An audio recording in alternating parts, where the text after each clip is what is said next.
রাধে মা সকল, দেখো আজকে বানবে কলা আর হচ্ছে কলা বাঁধাকপি আর সব কিছু দিয়ে একটা ঝোল বানবে। এই যে বাঁধাকপি আছে, সব সবজি দিয়ে একটা, এই দেখো রাধে রাধে মা সকল, এই যে একটা সবজি বানবে, এটা কাটা হয়ে গেছে আমানি।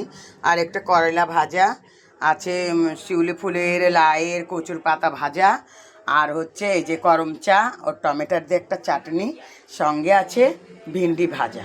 রাধে রাধে মা সাগল, কেমন আছো? আশা করি ভালোই আছো, আমিও ভালো আছি। এই দেখো আজকে রান্না হয়েছে গোপুর জন্তি, ভিন্ডি আলুর ঝোল বানাইছি।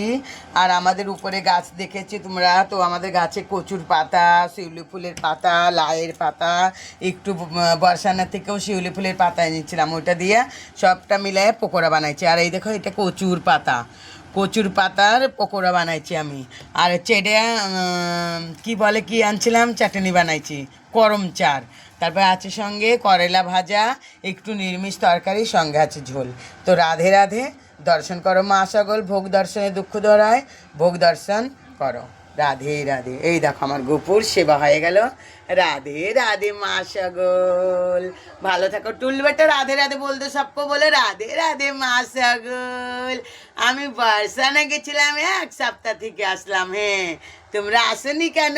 আমরা তো বলেই গেছিলাম আমার রাধারানীর জন্মদিন, তোমরা সবাই এসো। তো ঠিক আছে, সবাই ভালো থাকো মা সকল, সঙ্গে থেকো। ভিডিওটা ভালো লাগলে লাইক কমেন্ট শেয়ার করো, সঙ্গে থেকো, ভালো থাকো। রাধে রাধে।